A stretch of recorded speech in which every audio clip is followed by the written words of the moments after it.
Thanks for joining us for Prepped and Polished Education and Inspiration.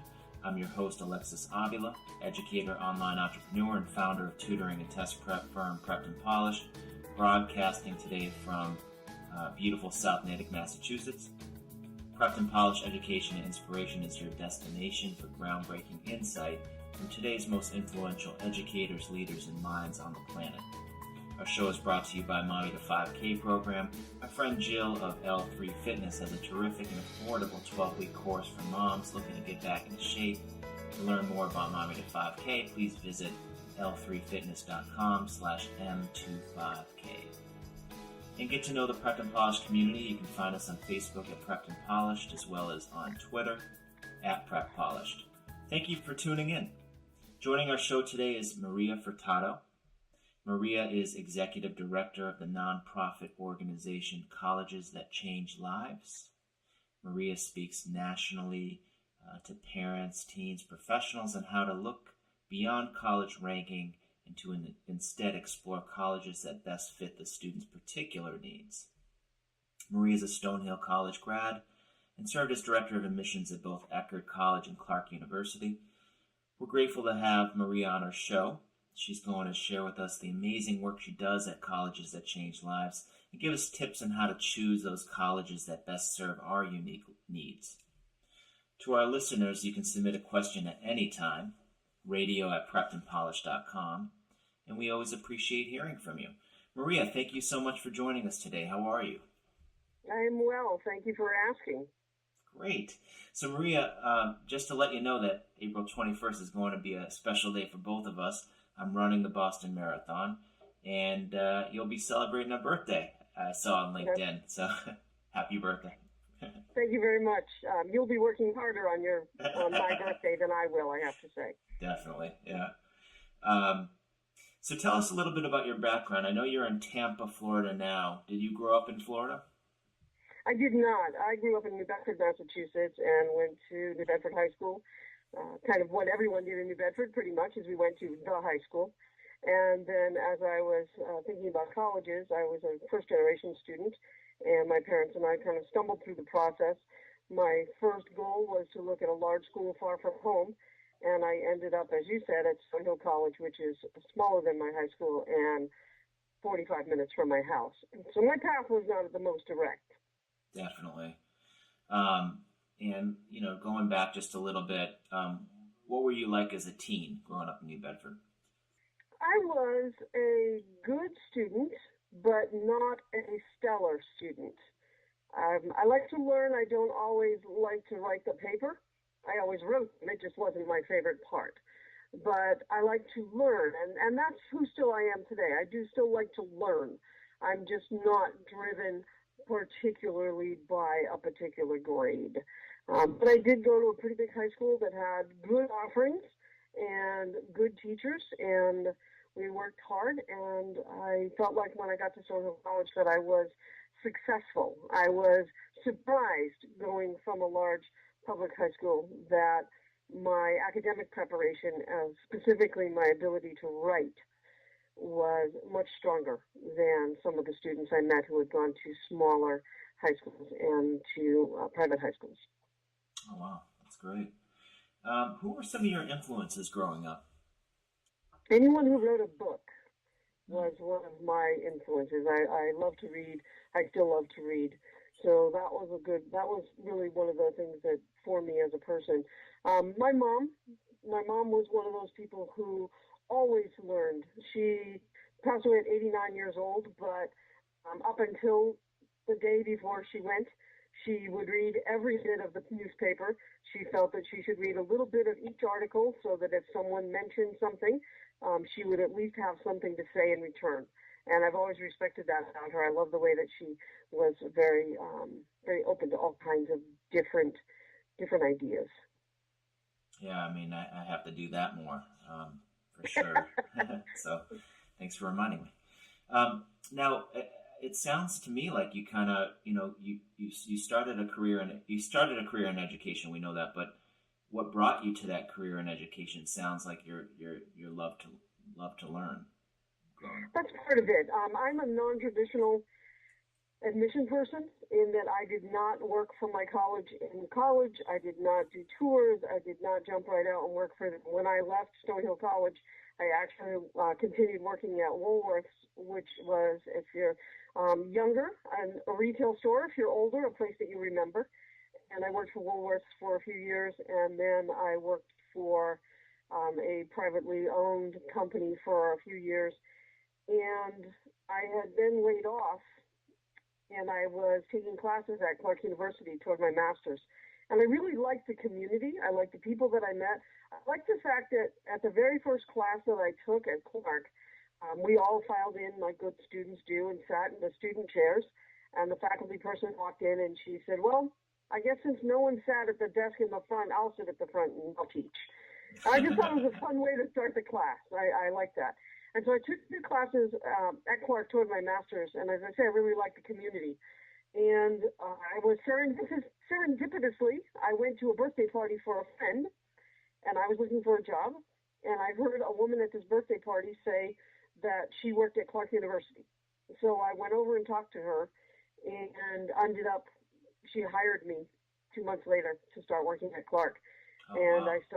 I started on the operations side, which means that you work on the back end of all the admission work. And after a couple of years, I went to the admission counseling side, and then I ended up staying at Clark for 13 years, and I was direct for 7. Wow. Wow. It's funny how just things just happen, when you least expect it. And but it sounded like that was a rewarding time for you because you enjoyed studying at Clark. I did. And I enjoyed the classes that I took. I enjoyed the people that I met. I really liked the community of learners. I like the way that they approach a question. And I like the fact that it's not a particularly mainstream institution.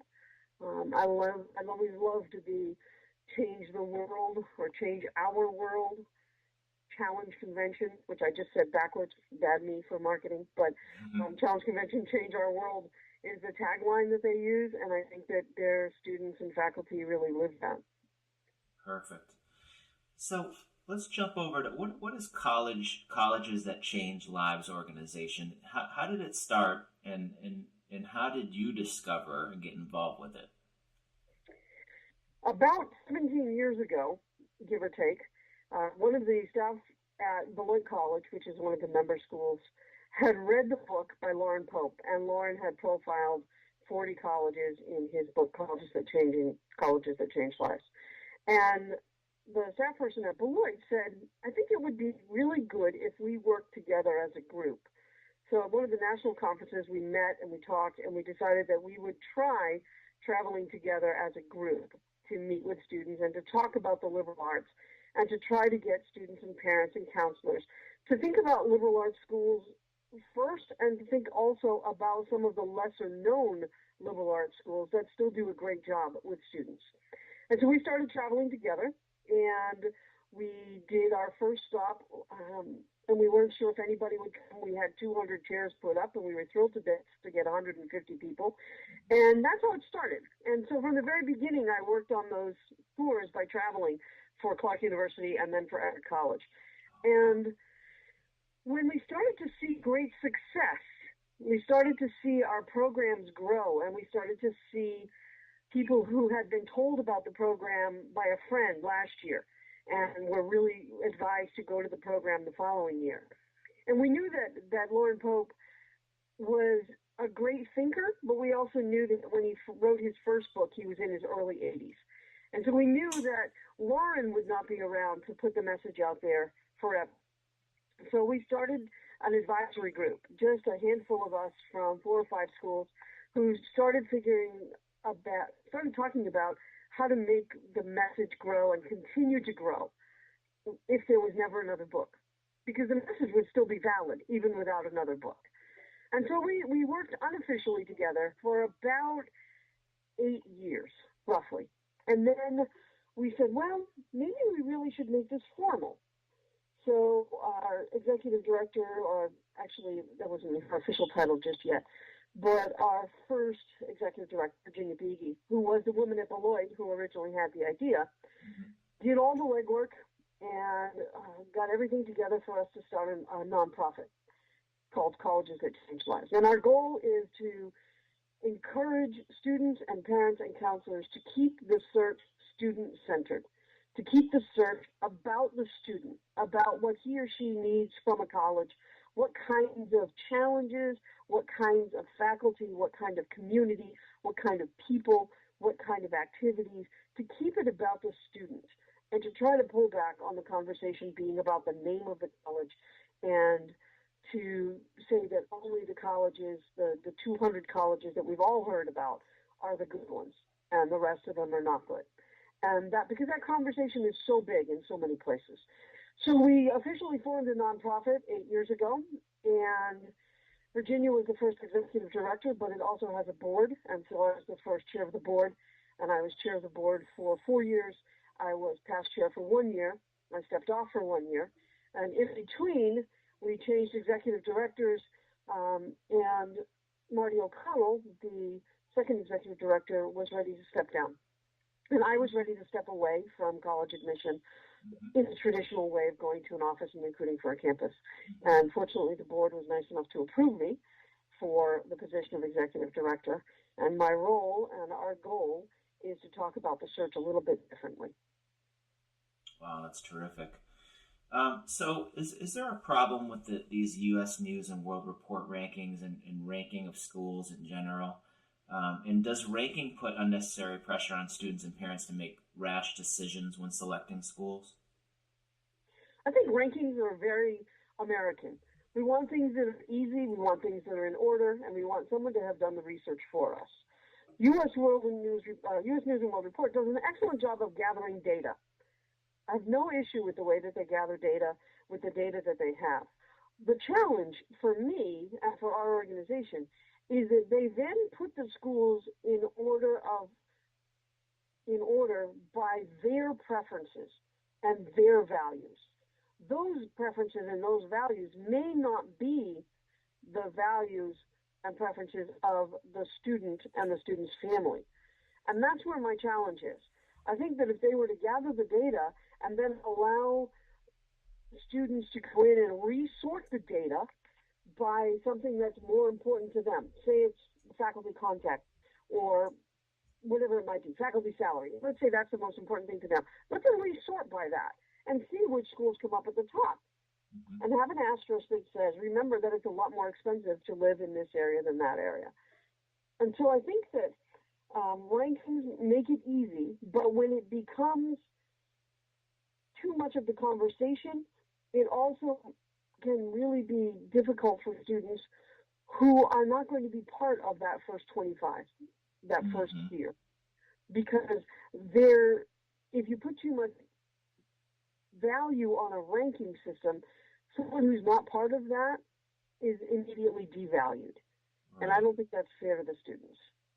And I don't think it's fair to the colleges. There are a lot of great schools out there that do an excellent job with students who don't happen to be in a top 25 or 50 for U.S. News and World Report. Absolutely. Have you bumped into students who've chosen colleges just because of school ranking and then they end up regretting that decision?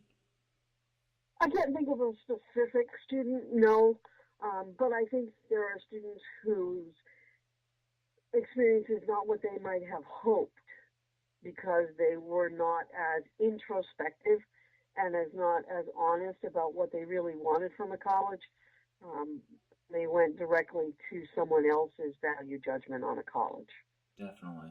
I think I asked you because, here at Prepped and Polished, I have a tutor who, she went to Harvard. And when I interviewed her, she was like, I was miserable at Harvard, with my learning style didn't mesh with what they were teaching, and I didn't like the culture, and I just felt like I was pushed that way. I mean, obviously she had to have the grades to get in, but even like some of these elite schools might not be a right fit, Absolutely. Just because it's an elite institution doesn't mean it's the right fit. I've been fascinated this spring by the articles about the young man from Long Island who applied to all 8 Ivies and was admitted to all 8 Ivies. In many ways, I'm very proud for him. In many ways, I think he did not do a very good college search because Brown's academic program is nothing like Dartmouth's. And Hanover, New Hampshire is nothing like Providence, Rhode Island, Right. for example. So did he really do a good college search? Does he like the academic programs and the style of each of those institutions so much that it made sense for him to apply to those 8 institutions? I'm not convinced that he did. So I have found that very interesting because, I mean, even from the most basic, Harvard's particular academic style is very different from other institutions. And I think that those students who like Brown, for example, for their academic openness, might be better served to be looking at Hampshire than some of the other Ivies. Wow. How many schools are classified or considered for the Colleges That Change Lives organization, and which schools don't make the cut? How do you go with that process? Well, it's an interesting and unusual process, to be very honest. The organization grew from the book. Our founding members are the 40 colleges that were profiled in the 2006 version of the book, which is the last book that Lauren Pope worked on himself. Okay. Those 40 schools were the ones that got together and said, yes, we really do want to go forward and form a nonprofit. We want to be members. We want to make this official, and we want to make part of our mission to help students in this process to think about the process differently. When the family decided, Lauren Pope's family, when they decided to have another book done, so in 2012, the family who owns the literary legacy, they own the book, they own all of that, they decided to hire an author to revise the book. So Hillary Maisel Oswald visited campuses and did research and revised the book, since it was 6 years old at that point, and she wrote the 2012 version. And in the 2012 version, there were 4 schools from the 2006 version that she chose not to profile, and 4 new schools that she did choose to profile.